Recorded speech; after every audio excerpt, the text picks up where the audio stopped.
Assalamu alaikum students. Today we are going to learn the lesson 2.6 World Heritage. World Heritage Urdu में इसका तर्जुमा होगा आलमी विरसा। आलमी विरसा, विरासत से डिराइव विरसा उर्दू में आलमी विरसा। अब विरसा मतलब किसे कहा जाता है? विरासत से बनाए नहीं वर्ड। जैसे अगर हम भारत की बात करें, इंडिया की बात करें तो ताजमहल हो गया आगरा का, दिल्ली का लाल किला हो गया, फिर कुतुब मीनार है, चार मीनार, ये ना अजंता एलोरा, ये सारे जो है हमारे आबा व अजदाद से हमें विरासत में मिली हुई चीज़ें हैं ना, तारीखी मकामात हैं। तो ऐसे तारीखी मकामात को हम हेरिटेज करार देते हैं ना, विरासत करार देते हैं। बट आप इस लेसन में देखोगे यहाँ पर वर्ल्ड हेरिटेज की बात की जा रही है। वर्ल्ड हेरिटेज मतलब कि आलमी विरसा। अब आलमी विरसा मतलब दुनिया भर में मौजूद है वो मकामात जो है किस तारीखी अहमियत के हामिल है, उनको कहा जाएगा वर्ल्ड हेरिटेज। अब एक्चुअली यहाँ पर हमें दुनिया के वर्ल्ड हेरिटेज के बारे में नहीं पढ़ना है, बल्कि वो क्या प्रोसीजर्स हैं, वो क्या मराहल है, किन मराहल से गुजरना पड़ता है कि अगर किसी जगह को वर्ल्ड हेरिटेज करार देना है तो उनको किन मराहल से गुजरना पड़ता है। तो वो सारे मराहल, वो सारे प्रोसीजर्स हम यहाँ पर देखेंगे। ठीक है, तो शुरू करते हैं वार्मिंग अप से। आपको एक क्वेश्चन दिया है, I can talk about the world. Form groups of 6 to 8 students. Each group should select any one continent and share the following information about each. Continents पता है आपको, बर्रे आज़म। कौन कौन से बर्रे आज़म हैं? एशिया, यूरोप, अफ्रीका, शुमाली अमेरिका, है ना, नॉर्थ अमेरिका जिसको कहा जाता है, जनूबी अमेरिका, साउथ अमेरिका यानी, है ना, फिर ऑस्ट्रेलिया और अंटार्कटिका। राइट, है ना, Asia, Europe, Africa, North America, South America, Australia, then Antarctica. ये 7 बर्रे आज़म है। तो आपको क्या पता है इनकी इम्पोर्टेंट सिटीज़ के बारे में? Sight seeing places. Sight seeing मतलब काबिल दीद जो वहाँ पे मनाजिर हैं, देखने लायक जो वहाँ पे जो मनाजिर हैं उनके बारे में। फूड स्पेशलिटी क्यूजिन, वहाँ के खाने की क्या स्पेशलिटी है। वाइल्ड लाइफ, वहाँ पे कौन से जंगली जानवर पाए जाते हैं। Different types of region and vegetation, वहाँ पे रीजन का मतलब देखो, रीजन और रिलीजन में अक्सर बच्चे मिस्टेक करते हैं। रीजन मतलब के एरिया, हाँ, रिलीजन मतलब मज़हब। तो वहाँ पर किस तरह का रीजन है, वहाँ पर प्लेटोज हैं या माउंटेन्स हैं, तो इस तरह का। वहाँ पे वेजिटेशन, वहाँ पे कौन से नबातात पाए जाते हैं। ह्यूमन लाइफ, तो ये मतलब this question has been given just for the sake of discussion, warming up exercise के तौर पे दिया है। Now each group representative from the previously formed group should narrate information to the class using proper attractive sentences. तो this kind of question will not be asked, but it is good कि अगर आप you can Google search different continents, तो different continents के बारे में आप Google search कीजिए, पता लगाइए वहाँ पे कौन कौन से है ना। एक कॉन्टिनेंट के अंदर कई सारे कंट्रीज होती हैं, जैसे इंडिया, पाकिस्तान, नेपाल, भूटान, ये सारी कहाँ पर है? एशिया के अंदर है। तो सर्च कीजिए, वहाँ के बारे में इंफॉर्मेशन फाइंड आउट कीजिए। ठीक है, तो this will improve your GK. Anyways, proceeding to the next question, prepare a travel brochure. देखिए, इसको ब्राउचर नहीं पढ़ते हैं, ब्रोशर। और leaflet of your native place और any town, historical place, hill station to attract tourist using the points given below. अब ये question है ना, अगर आप लोग 2019 का पेपर दे रहे होते तो काफ़ी इम्पोर्टेंट होता। मेरा मतलब है कि जब 100 मार्क्स का पेपर था तो आपको इससे रेलेवेंट एक्टिविटीज़ आती थी। हाँ, तो ये एक्चुअली बोला गया था टूरिस्ट लिफलेट बनाने। क्या बोला गया है? टूरिस्ट रिफ्लेट, लेकिन अब 2020 से जो है पार्ट ओमिट हो गया हुआ है। आपको जो है राइटिंग स्किल में से कुछ पार्ट्स ओमिट हो गए ना, तो उसमें से ये एक्टिविटी थी टूरिस्ट रिफ्लेट वाली, वो ओमिट हो चुकी है। इसके आने के चांसेस नहीं है, बट हो सकता है जो आपका 20 मार्क्स का जो वाइवर रहता है ना, उसके अंदर आपको टीचर ये बनाने बोले।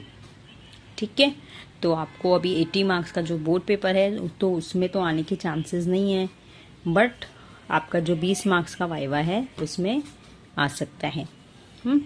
तो आप जस्ट कैरी पेन और pencil and go on writing things. तो यहाँ पे हम कौन सी टूरिस्ट प्लेस को डिस्कस करने जा रहे हैं, आप कोई भी जगह सेलेक्ट कर सकते हो। मैं ले रही हूँ कोल्हापुर। तो आप लिखते जाइए। नियरेस्ट रेलवे स्टेशन में लिखिए छत्रपति। छत्रपति की स्पेलिंग CHHATRAPATI। छत्रपति शाहू महाराज टर्मिनस, ब्रैकेट में लिखोगे कोल्हापुर। छत्रपति शाहू महाराज टर्मिनस कोल्हापुर। नियरेस्ट एयरपोर्ट लिखोगे आप छत्रपति राजाराम महाराज एयरपोर्ट। छत्रपति राजाराम महाराज एयरपोर्ट। नियरेस्ट बस स्टैंड लिखोगे ST stand Kolhapur. ST stand Kolhapur. अब जो सेकेंड कॉलम दिया आपको, टॉप 5 स्पॉट्स टू विजिट, उसमें आप लिख लीजिए number 1 Mahalakshmi temple, number 2 Panhala fort, FORT fort किला, Panhala PANHALA Panhala fort. Number 3 Rankala lake, RANKALA Rankala lake.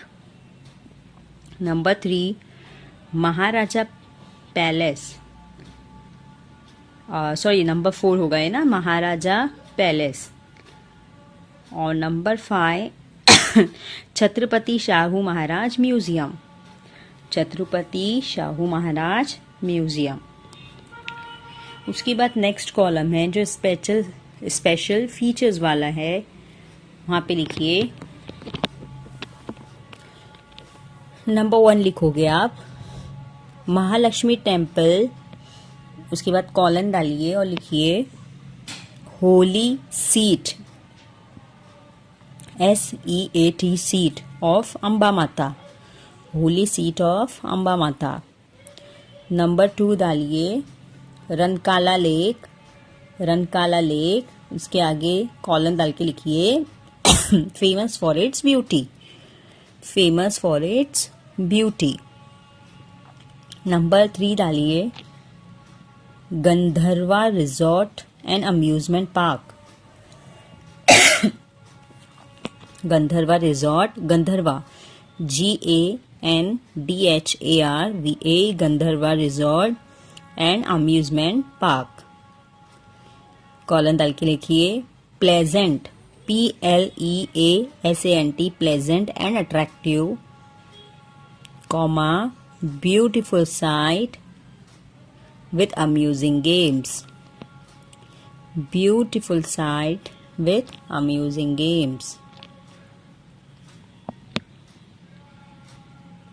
अब नेक्स्ट कॉलम आपको दिख रहा होगा हैव फन एंटरटेनमेंट, तो यहाँ पे आप लिख लीजिए number 1 boat ride, BOAT boat RIDE ride, boat ride at Rankala lake, हम लोगों ने ऊपर लिखा ना Rankala lake, boat ride at Rankala lake.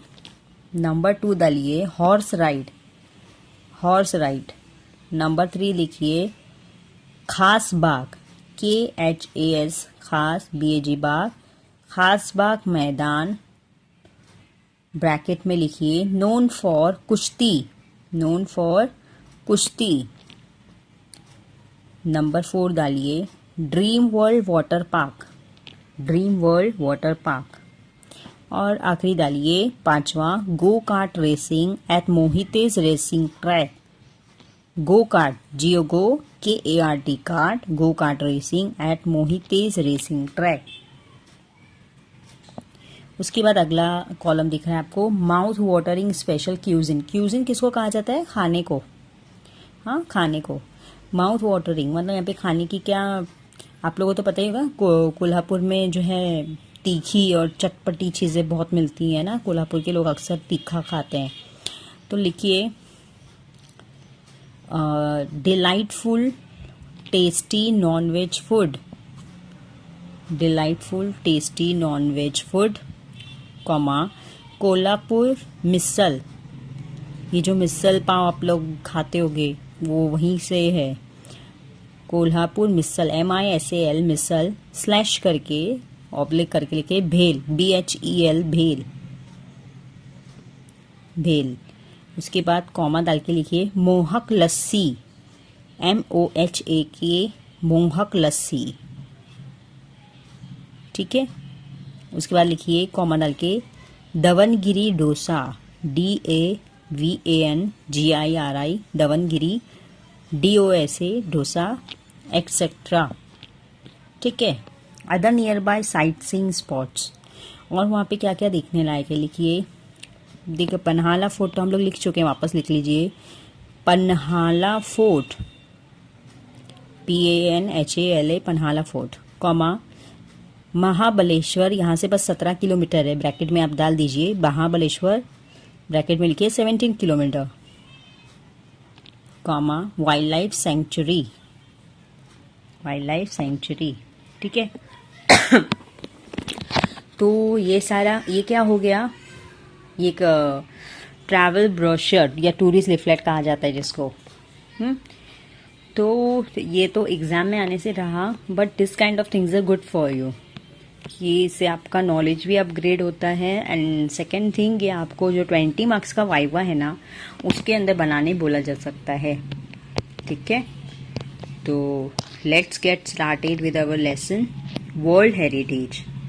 अब आपको स्क्रीन पर दिख रहा होगा वर्ल्ड हेरिटेज है ना, तारीखी मकामात, और ओपेरा हाउस है, पिरामिड है, नेचुरल ब्यूटी है, हिस्टोरिकल प्लेस है।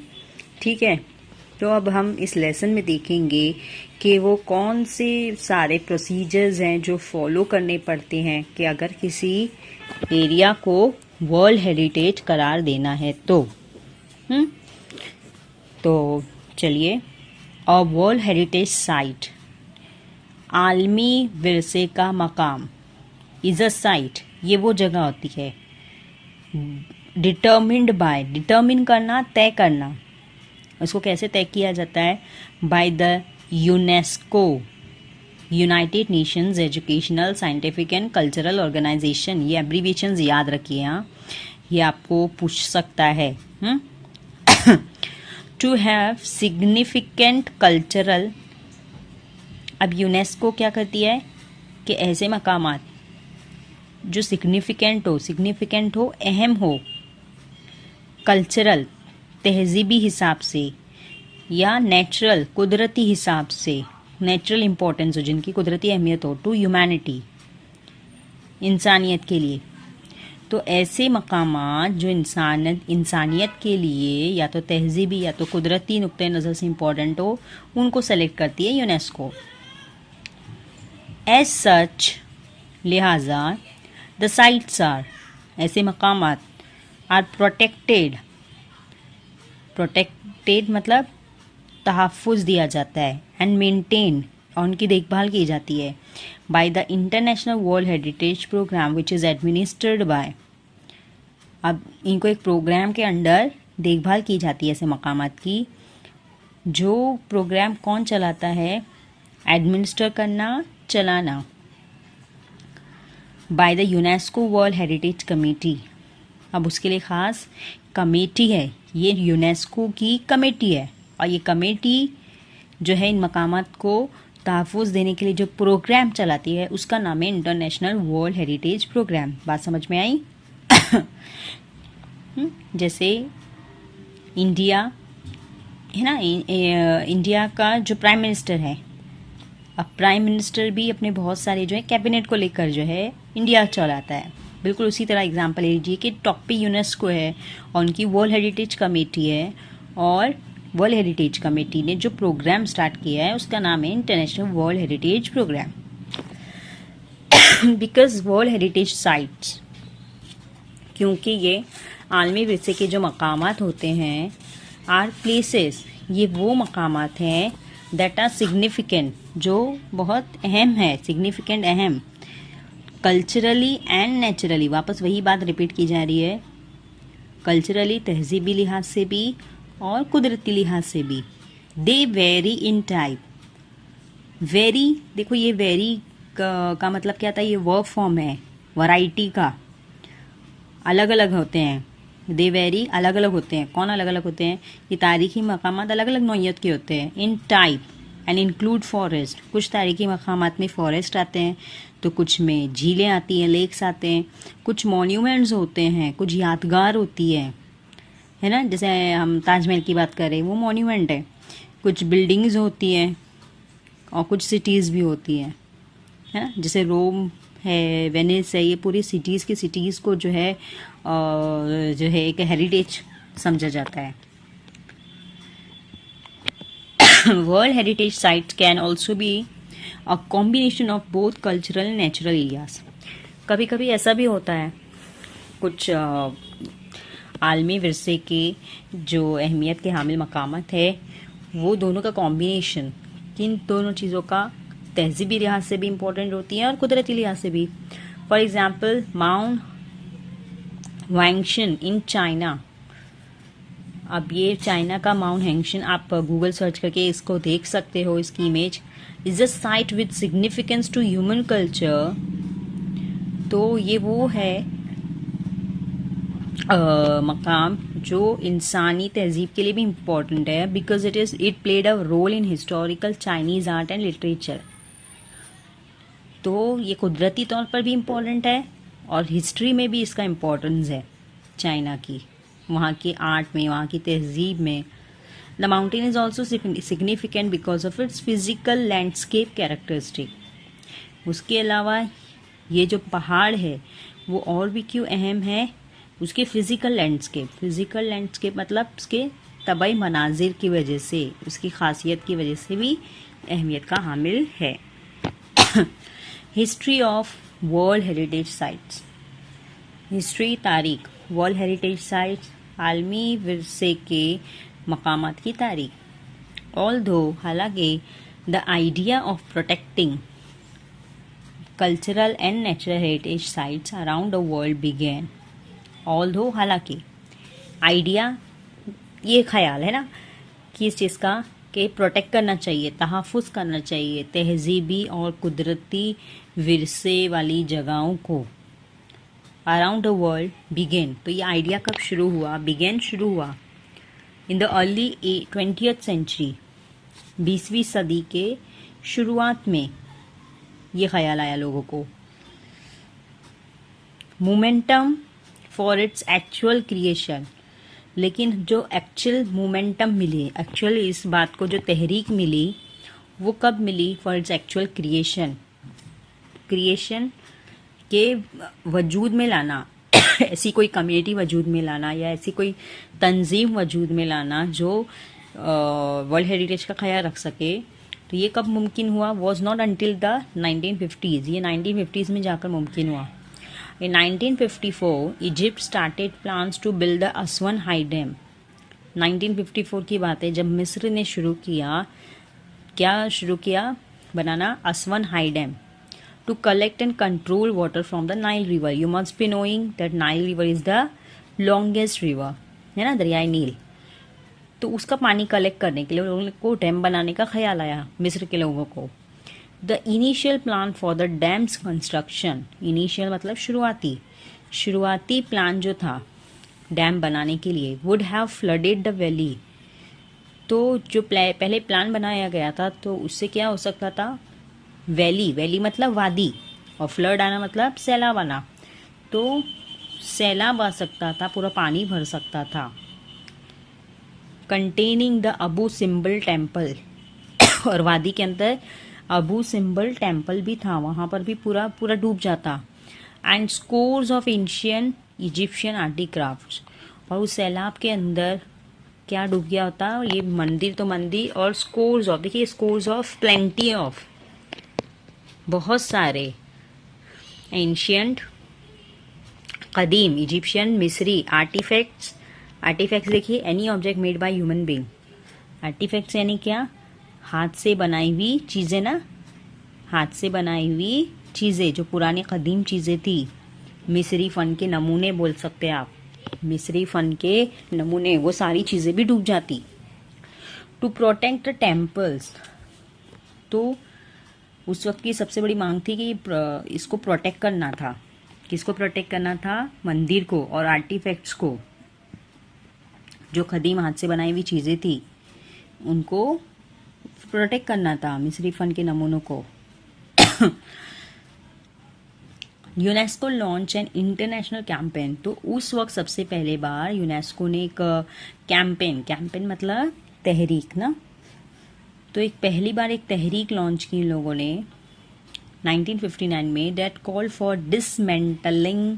देखिए डिसमेंटलिंग, डिसअसेंबलिंग, पुलिंग डाउन। अब डिसमेंटलिंग का मतलब समझते हैं आप? अभी जैसे देखो कोई भी चीज़ है, जैसे अक्सर फर्नीचर्स भी देखे होंगे आपने, कुछ लकड़ी के फर्नीचर्स आते हैं, पता है आपको कि कैसे होते हैं कि आप उसको शिफ्टिंग वगैरह करना हो तो आप उसको अलग अलग, है ना, स्क्रू ड्राइवर से आप उसको अलग अलग कर सकते हो।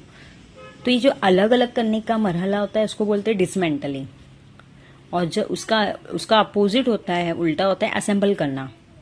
जब अलग अलग चीज़ों को एक जगह इकट्ठा करके उनको सही तरतीब दी जाती है उसको बोलते हैं असेंबल करना, है ना। सही हर चीज़ के लिए, मतलब आप कंप्यूटर के पार्ट्स के लिए भी बोल सकते हो, कोई भी मशीन के लिए, कि वो जब चीज़ों को खोल खोल कर अलग किया जा रहा है वो डिसमेंटल, जब उसको ज्वाइन किया जा रहा है तो असेंबल। समझ में आई? तो इन लोगों ने कहा कि हम क्या करते हैं कि यहाँ के छोटे छोटे पार्ट्स है ना उसको डिसमेंटल करते हैं, and movement of the temples to higher ground.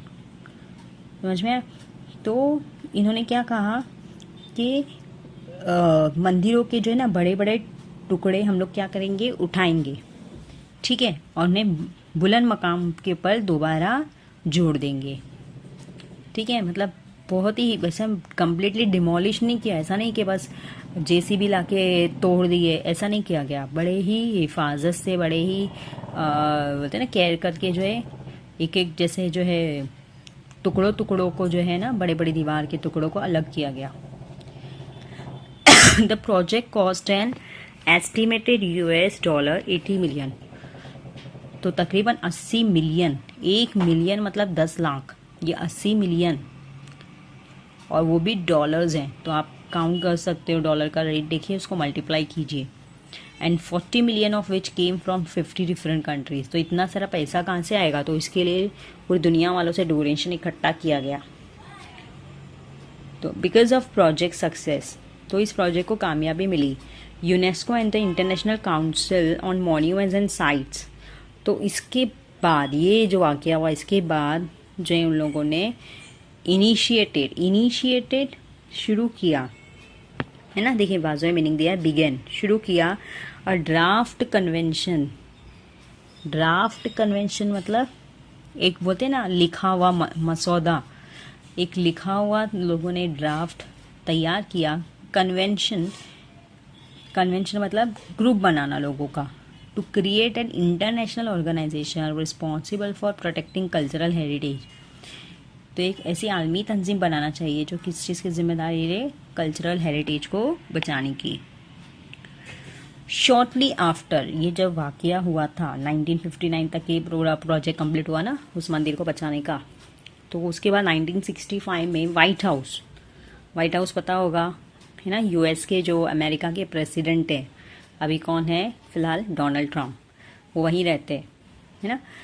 तो ये जो व्हाइट हाउस था वहाँ पे कॉन्फ्रेंस हुई थी in the US called for a world heritage trust, तो वहाँ पर एक मीटिंग बुलाई गई काय के लिए, वर्ल्ड हेरिटेज ट्रस्ट बनाने के लिए, to protect historic cultural sites but also to protect the world significant अहम नेचुरल एंड सीनिक साइट्स। बात समझ में आई? सीन मतलब अच्छे मंजर वाली जगहों को प्रोटेक्ट करने के लिए। Finally in 1968 the International Union for Conservation, conversation ही है ये, कंजर्वेशन कंजर्व करना मतलब हिफाजत करना, तो आखिरकार कब मीटिंग बुलाई गई थी देखिए 65 में, और सारी मीटिंगों का हल क्या निकला कि एक यूनियन बनाई गई for conservation of nature, develop similar goals and presented them at the United nation conference on. अच्छा, तो ये देखिए, ये एक अलग चीज़ है कि international union for conservation of nature, तो इन लोगों ने एक अपना अलग वो बनाया था, तंजीम बनाई थी जिनके सिमिलर गोल्स थे। सिमिलर गोल्स थे, सेम मकासद थे। सिमिलर गोल्स थे, सेम मकासद थे। और उन्होंने अपने मकासद को प्रेजेंट किया यूनाइटेड नेशन के कॉन्फ्रेंस में on human environment in Stockholm, Sweden in 1972। तो देखिए, ये इस बात को भी काफ़ी अरसा लगा। Following the presentation of this goals, तो जब यहाँ पे सारे मकासद पेश किए गए उसके बाद द कन्वेंशन, कन्वेंशन मतलब सबकी मीटिंग, हाँ, कन्वेंशन मतलब सबकी मीटिंग, एक कॉन्फ्रेंस बुलाई गई concerning the protection of world culture and natural heritage was adopted by UNESCO's general conference on 16 नवंबर 1972। मतलब देखिए, हर कोई जो अपने अपने लेवल पे कोशिश कर रहा था, है ना। तो आखिरकार जो है जो कन्वेंशन बुलाई गई, यूनेस्को ने जो मंजूरी दी, वो कब दी? 1972 में। द वर्ल्ड हेरिटेज कमेटी, अब एकदम शुरू में देखा था ना हम लोगों ने वर्ल्ड हेरिटेज कमेटी, मैंने बताया था कि यूनेस्को की कमेटी है जिसका खास जो काम ही है कि तारीख़ी मकामात को, वर्ल्ड हेरिटेज मकामात को तहफ़्फ़ुज़ देना, प्रोटेक्ट करना। Today the world heritage committee is the main group responsible for establish करना, कायम करना which sites will be listed as a UNESCO world heritage site. तो ये कमेटी का काम है, इन लोग ही डिसाइड करते हैं, इन लोग ही तय करते हैं कि कौन सी जो साइट है वो यूनेस्को वर्ल्ड हेरिटेज साइट में आएगी। The committee meets once a year, ये कमेटी वाले साल में एक बार मिलते हैं। And consist of representatives, representatives मतलब नुमाइंदे, साल में एक बार मिलते हैं, उनमें नुमाइंदे होते हैं। कहाँ के? From 21 state parties, 21 state parties, इलाकाई पार्टीज के, that are elected for 6 years, जिनको 6 साल में एक बार इंतखाब किया जाता है, 6 साल के लिए मुंतखब किया जाता है by the world heritage centres general assembly. तो जिस तरह से हमारे यहाँ पे इलेक्शन होते हैं, तो इसी तरह से कि भाई कौन तय करेगा, तो उसके लिए भी नुमाइंदे चुने जाते हैं, उसके लिए भी बाकायदा जो है इलेक्शन होता है। The state parties are then responsible.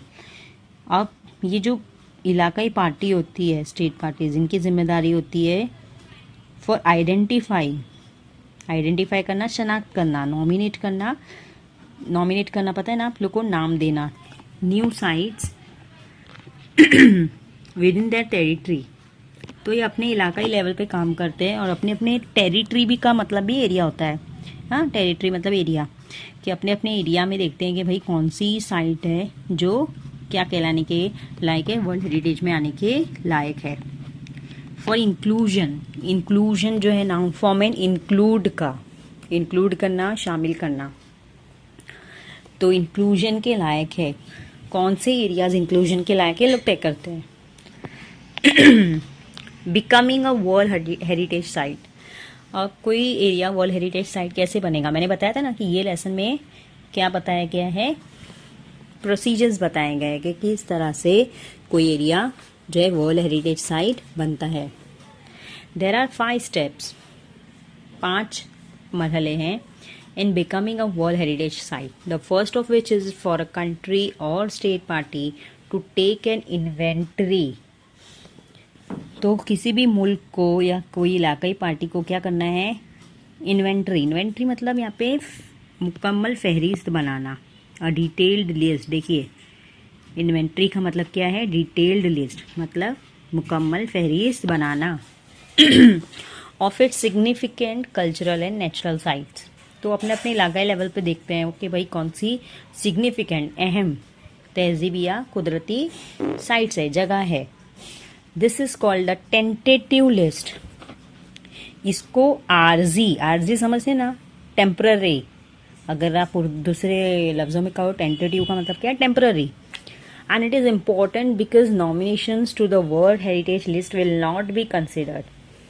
क्योंकि जो भी नॉमिनेशन हुआ है, नामजदगी हुई है टू द वर्ल्ड हेरिटेज के लिए, तो वो कंसिडर नहीं की जाएगी। कंसिडर करना मतलब उसको जो है गौर करना उसके ऊपर, जब तक कि nominate site was first included on the tentative list. तो सबसे पहला मरहला होता है कि टेंटेटिव लिस्ट में उसको आना ही चाहिए, नहीं तो उसको कंसिडर नहीं किया जाएगा, उसके ऊपर गौर नहीं किया जाएगा।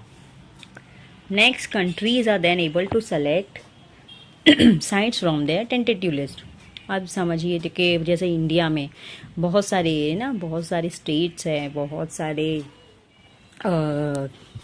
स्टेट्स के अंदर बहुत सारे डिस्ट्रिक्ट्स हैं, तो सब अपने अपने लेवल के ऊपर, छोटे लेवल से शुरू होगा। थाने डिस्ट्रिक्ट से एक साइड गई फिर पुणे डिस्ट्रिक्ट से एक साइड गई, उसके बाद जो है ये जो है फॉरवर्ड होता है आगे हायर लेवल पे, उसके बाद कंट्रीज तक के जाता है। तो कंट्री का जो हेड होता है वो सेलेक्ट करता है कि किसको नॉमिनेशन फाइल में डालना है।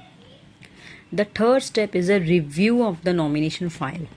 तीसरा मरहला होता है कि ये जो सारे नाम जो आगे गए ना, पुणे से, थाने से, एकदम कंट्री लेवल पे, वो किधर जाते हैं नाम, नॉमिनेशन फाइल में।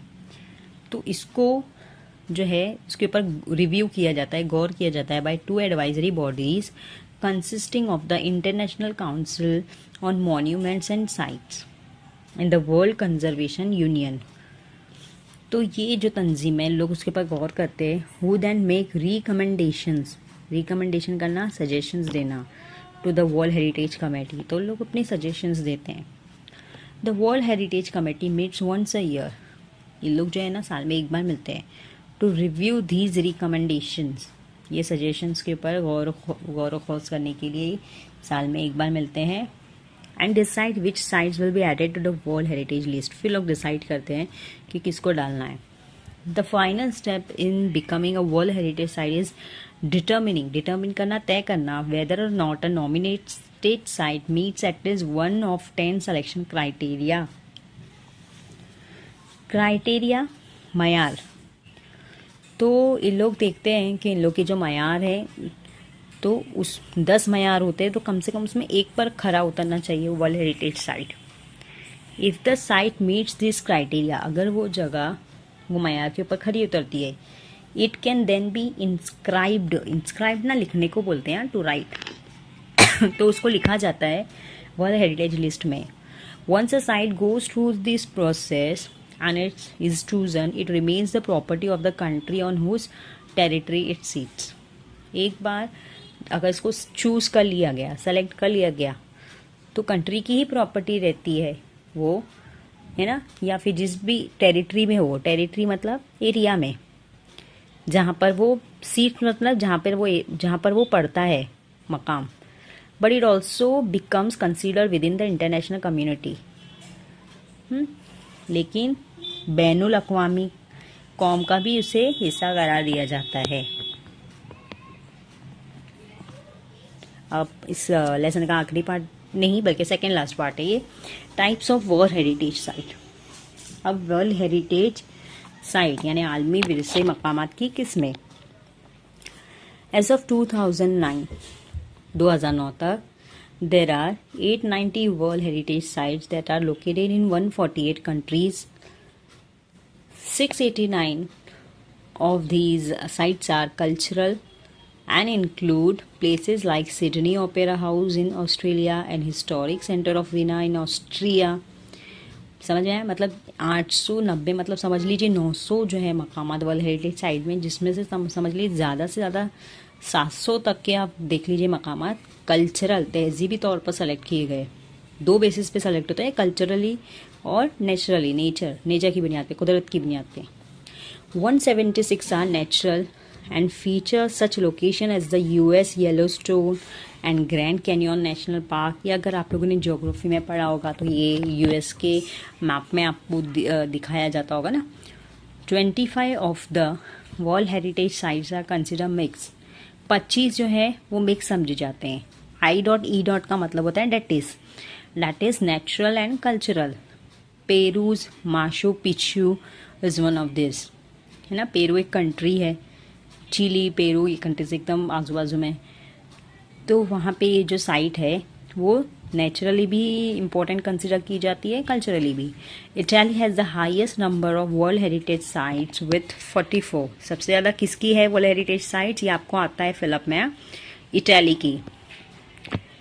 इंडिया हैज़ 36, इंडिया में 36 है, 28 cultural, 7 natural and 1 mixed world heritage sites. The World Heritage Committee has divided the world's countries into 5 geographic zones which include, अब इन लोगों ने 5 एरिया में तकसीम किया है दुनिया को हेरिटेज के लिए। Africa, Arab states, Asia Pacific including Austria and Oceania, Europe and north America, Latin America and the Caribbean. ये 5 जोन में तकसीम किया है। आप देखिए क्या लिया आखिर में, world heritage sites in danger, आलमी विरसा मकामात खतरे में हैं। Like many natural and historic cultural sites around the world, दुनिया भर के बहुत सारे कुदरती और तारीखी और सकाफती लिहाज से जो मकामात है दुनिया भर में, तो उन सब में many very world heritage sites are in danger. तो वो सब खतरे में ऑफ बिंग डिस्ट्रॉयड, कि उनको जो है बर्बाद किया जा सकता है। डिस्ट्रॉय होना मतलब नुकसान पहुंचना ना, और लॉस्ट ड्यू टू वॉर, या वॉर की वजह से भी, है ना। जंग अगर होगी, कहीं पे भी बॉम्ब वॉम्ब गिर गए तो जगह बर्बाद हो जाती है। पोचिंग, पोचिंग किसको बोलते हैं, गैर कानूनी शिकार वगैरह जो किया जाता है उसको कहते हैं पोचिंग। नेचुरल डिजास्टर, कभी कभी कुदरती आफात की वजह से भी वो बर्बाद हो सकती है, लाइक अर्थक्वेक्स, जलजला, अनकंट्रोल अर्बनाइजेशन, अनकंट्रोल बेकाबू शहरियाना, है ना। लोग जो है जंगलात को काट के वहाँ पे शहर बसा देते हैं। हैवी टूरिस्ट ट्रैफिक, बहुत ज़्यादा कहीं कहीं पे सयाहों की ट्रैफिक हो जाती है।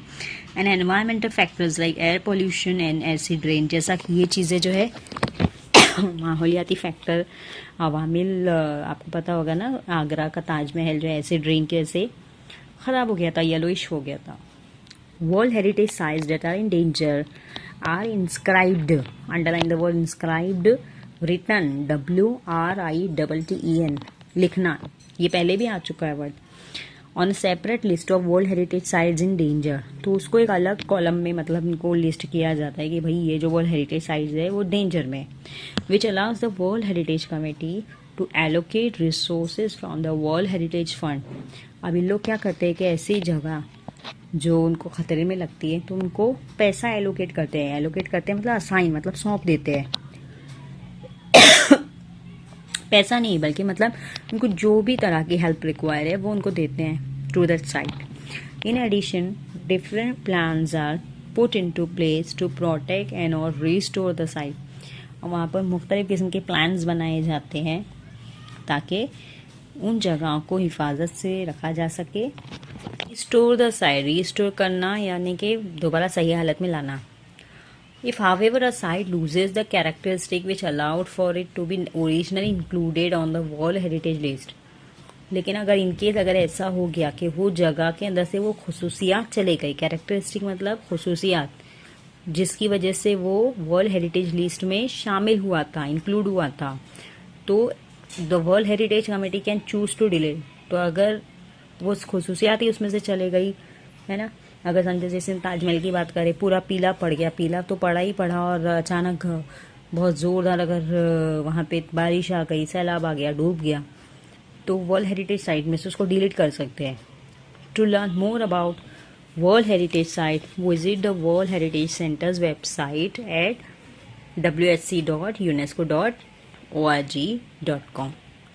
ठीक है, तो आई होप ये लेसन आपको समझ गया। ठीक है।